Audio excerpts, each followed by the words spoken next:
10వ తరగతి పరీక్షల తేదీ ప్రకటించారంటే విద్యార్థుల కంటే తల్లిదండ్రులకి ఇది ఒక పెద్ద పరీక్షగా భావిస్తున్నారు. 10th క్లాస్ పబ్లిక్ పరీక్షలు పిల్లలు రాయాలంటే తల్లిదండ్రులు కంటి మీద కునుకు లేకుండా వారి భవిష్యత్తు కోసం వెతుకులాడుతుంటారు. అందులో భాగంగానే ఈ రోజు నుండి ప్రారంభం కానున్న 10వ తరగతి పరీక్షలకు విద్యార్థులు సిద్ధంగా ఉన్న తల్లిదండ్రుల్లో ఉన్నటువంటి ఆ భయాన్ని తొలగించేందుకు ఉపాధ్యాయులు మాత్రం అన్నీ సర్వసిద్ధం చేశారు. మరి కొద్దిసేపట్లో 10వ తరగతి పరీక్షలు ప్రారంభం కానున్నాయి. ఈ విషయంలో జిల్లాలో ఎంతమంది విద్యార్థులు పరీక్ష రాయనున్నారు, ఎన్ని కేంద్రాలు ఏర్పాటు చేశారు, ఆ కేంద్రాల్లో ఎటువంటి మౌలిక సదుపాయాలు ఏర్పాటు చేశారనే విషయంపై జిల్లా అధికారి చైతన్య మనతో చూస్తే కనుక 10వ తరగతి పరీక్షలు తల్లిదండ్రులకు కూడా ఇది ఒక పరీక్ష, విద్యార్థులకైతే ఆ క్యూరియాసిటీ ఉంటుంది. ఎటువంటి ఏర్పాట్లు చేశారు, ఎండలు కూడా మండుతున్నాయి, కేంద్రాల వద్ద వాళ్ళకి ఎటువంటి భరోసా కలిగే విధంగా ఆహ్లాదకర వాతావరణం ఎగ్జామ్ రాసేది ప్లాన్ చేసి. నమస్కారం అండి. 28,984 మంది రెగ్యులర్ స్టూడెంట్స్ అంటే ఏపీఓఎస్ఎస్ అనేది ఒకటి ఉంది, అందులో 800 మంది సుమారుగా రాస్తూ ఉన్నారు. ఈ 28,984 మంది కోసం కూడా మేము మొట్టమొదటి మా లక్ష్యం ఏమిటంటే ప్రభుత్వం మాకు స్పష్టమైన ఆదేశాలు ఇచ్చింది. ఎక్కడా కూడా పిల్లలు ఇబ్బంది పడకుండా ప్రశాంతంగా రాయాలి, ఇది మా ప్రాథమిక లక్ష్యం. మిగతా ఇవన్నీ కూడా మీరు అన్నారు ఇప్పుడు ఒక మాట, పరీక్ష అంటున్నారు. ఇదేమి పరీక్ష కాదు అని మేము చెప్తున్నాం డిపార్ట్మెంట్. ఇది సంవత్సరాంతంలో ఒక చిన్న మదింపు మాత్రమే. ఎందుకంటే ఇప్పటికే 4 ఎఫ్ఏలు చేస్తున్నారు, తర్వాత 4 ఒక విధంగా చెప్పాలంటే ఎస్ఏలు చేశారు, 2 ఎస్ఏలు చేశారు, ఫైనల్ మోడల్ ఎగ్జామ్ అనేది ఒకటి పెట్టాం, ప్రీ ఫైనల్ అనేది ఒకటి పెట్టాం. సో ఇవన్నీ కూడా జరిగిన తర్వాత ఊరికనే మనం దాన్ని ఒక విధంగా చెప్పాలంటే ఫోబిక్గా ఉన్నారు తల్లిదండ్రులు. ముఖ్యంగా పిల్లలు తాలాగా తక్కువగా ఉన్నారేమో, తల్లిదండ్రులు ఎక్కువగా ఉన్నారు. ఎందుకంటే 10వ తరగతి పబ్లిక్ పరీక్షలు అనే మాట వింటేనే విద్యార్థుల్లో ఒక గుబులు, తల్లిదండ్రులు ఒక దిగులు, ఈ రెండు వెరసి ఈరోజు పబ్లిక్ పరీక్షకున్నటువంటి క్రైటీరియా అది 10వ తరగతి పరీక్ష ఒకటండి. ఎందుకంటే దాన్ని మనం ఒక విధంగా క్రియేట్ చేసేస్తున్నాం. తల్లిదండ్రులు ఏం చేస్తున్నారంటే పిల్లల్లోని మొట్టమొదటి కొత్త పరీక్ష, ఎందుకంటే పబ్లిక్ అని పేరు పెట్టాం కాబట్టి అది కొత్త పరీక్ష తప్ప పిల్లలు రాసే ప్రశ్నలు ప్రతి ప్రశ్న వాళ్ళకి తెలిసిందే ఉంటుంది అందులో ఎక్కడ. ఎందుకంటే ఇన్ని పరీక్షలు అయిన తర్వాత అన్ని ప్రశ్నలు అందులోనివే మళ్ళీ ఇస్తారు కదా తప్ప కొత్తగా టెక్స్ట్ బుక్లో లేనివి ఇంకెక్కడో తెచ్చి ఇచ్చే పరిస్థితి ఏం లేదు. అప్లికేషన్ కూడా అంటున్నారు, అప్లికేషన్ కూడా 4-5 సంవత్సరాలు పాత పేపర్లు చూస్తే అవే మళ్ళీ ప్రశ్నలు కూడా వస్తూ ఉన్నాయి. కాకపోతే పిల్లాడు ఎవరైనా కాస్త వెనుకబడి ఉంటే ఆ జవాబు తెలియదు తప్ప ప్రశ్న మాత్రం వాడికి పరిచయమైన ప్రశ్నలే వస్తాయనేది మా అందరికీ మా అనుభవం మీద మేము చెప్పే మాట. జిల్లాలో ఎన్ని పరీక్షా కేంద్రాలు ఏర్పాటు చేశారు, స్క్వాడ్లు కానీ ఎటువంటి మాస్క్? 49 పరీక్షా కేంద్రాలండి, అలాగే 8 ఏపీఓఎస్ఎస్ పరీక్షా కేంద్రాలు ఉన్నాయండి. వీటన్నిటిలో సైమల్టేనియస్గా జరుగుతోంది. ఈ సంవత్సరం మీరంటున్న ఆ టెన్షన్ తగ్గించడానికి కోసం కూడా ప్రభుత్వం ఒక అద్భుతమైన ఒక మంచి యాక్టివిటీ అనేది చేస్తోంది. రోజు తప్పించి రోజు పరీక్షలు అనేవి పెడుతోంది. పిల్లలు ఫస్ట్ పరీక్ష కాబట్టి వారికి ఇబ్బంది కలగకుండా ఉండడం కోసం ఏమవుతుందంటే ఈరోజు పరీక్ష ఉంది, రేపు మళ్ళీ సాయంకాలం మధ్యాహ్నం 12:30 అయిపోయిన తర్వాత మళ్ళీ ఏదో కాస్త తినేసి మళ్ళీ పరుగులు ఎత్తేవాడు. అప్పుడు టెన్షన్ కొద్దిగా ఉండేది. ఇప్పుడు అది కూడా లేదు. ఎందుకంటే కాస్త భోజనం చేసి కాసేపు రెస్ట్ తీసుకొని మళ్ళీ రేపంతా మళ్ళీ టైం ఉంది, ఒక్కసారి రివిజన్ చేసుకోవడానికి టైం ఉందనే ఒక అద్భుతమైన ఒక పని చేయడం జరిగింది. అలాగే డిపార్ట్మెంట్ కూడా 100 days ప్రోగ్రామ్ అని ఒకటి పెట్టింది. 100 days ప్రోగ్రాం వల్ల పిల్లలు చాలా వరకు ఏ రకమైన ఎస్సీఆర్టీ దాని మీద ఒక పెద్ద ప్రణాళిక అవన్నీ ఇచ్చి మా కమిషనర్ గారు దాని మీద ప్రత్యేకంగా దృష్టి పెట్టి ఉదయం 1 గంట సాయంత్రం 1 గంట కూడా ప్రత్యేకంగా వారికి మళ్ళీ శిక్షణ ఇవ్వడం జరిగింది.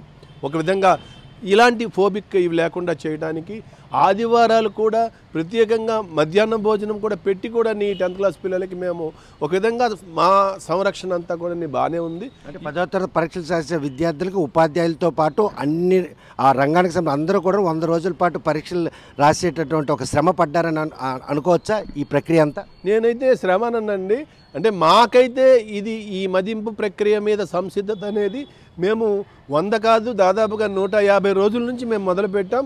100 రోజుల నుంచి ఒక ప్రణాళికాబద్ధంగా కూడా మేము చేశాం.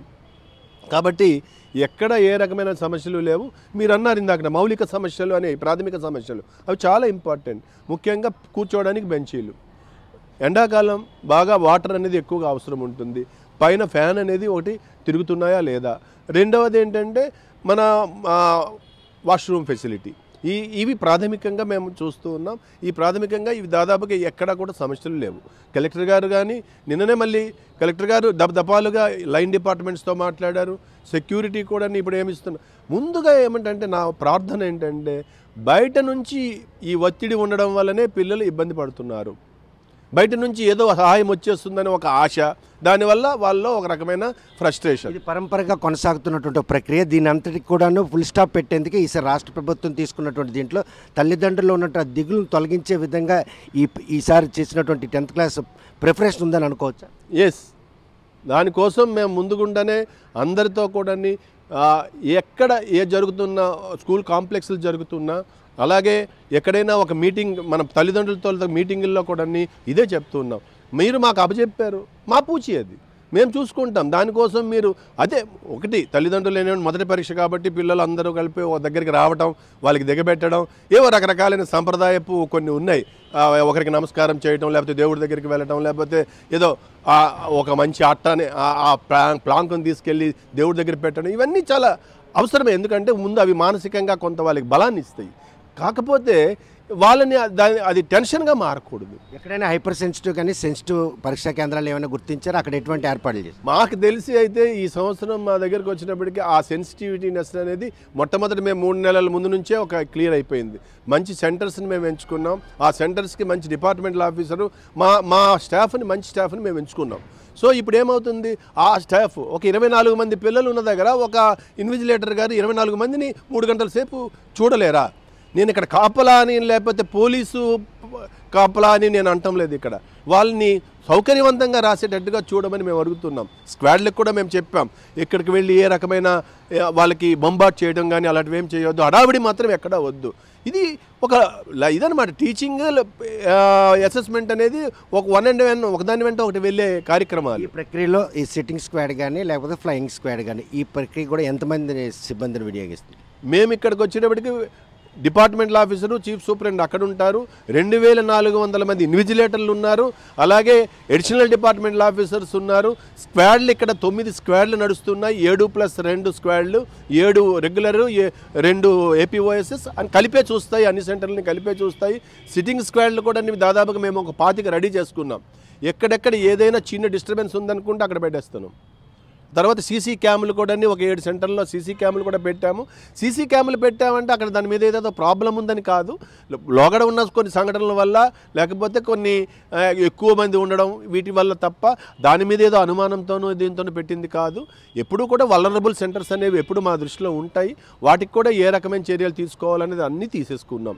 ఒకటి మేము చెప్పడం ఏంటంటే ప్రశాంతంగా జరగాలి. ప్రశాంతత అంటే ఇక్కడ ఏదో మ్యాచ్ ఫిక్సింగ్ మాత్రం కాదు. చూస్తే కనుక 10వ తరగతి పరీక్షలు రాసే విద్యార్థులకు మాత్రం రాష్ట్ర ప్రభుత్వం ఈసారి ఒక టాస్క్ను మాత్రం ముందుంచిందని చెప్పుకోవచ్చు.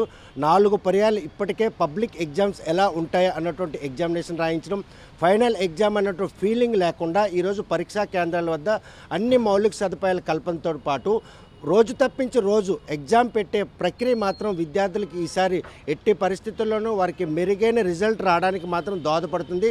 నిర్భయంగా పరీక్ష రాసేందుకు అవసరమైన అన్ని ఏర్పాట్లు పరీక్షా కేంద్రాల వద్ద ఏర్పాటు చేశాం. మునుపటి మాదిరిగా స్క్వాడ్ ఫ్లయింగ్ స్క్వాడ్ అని చెప్పి వారిని భయాందోళనకు గురిచేయకుండా ఒక ఫ్రెండ్లీ వాతావరణంలో ఈ 10వ తరగతి పబ్లిక్ పరీక్షలు మాత్రం ప్రశాంతంగా జరిగేలా శ్రీకాకుళం జిల్లాలో అన్ని ఏర్పాట్లు చేశారు. ఎటువంటి మౌలిక సదుపాయాలతో ఇబ్బంది పడకుండా విద్యార్థులు మాత్రం పరీక్ష రాసేందుకు అవసరమైన అన్ని కేంద్రాలు కూడా సెలెక్ట్ చేసాం.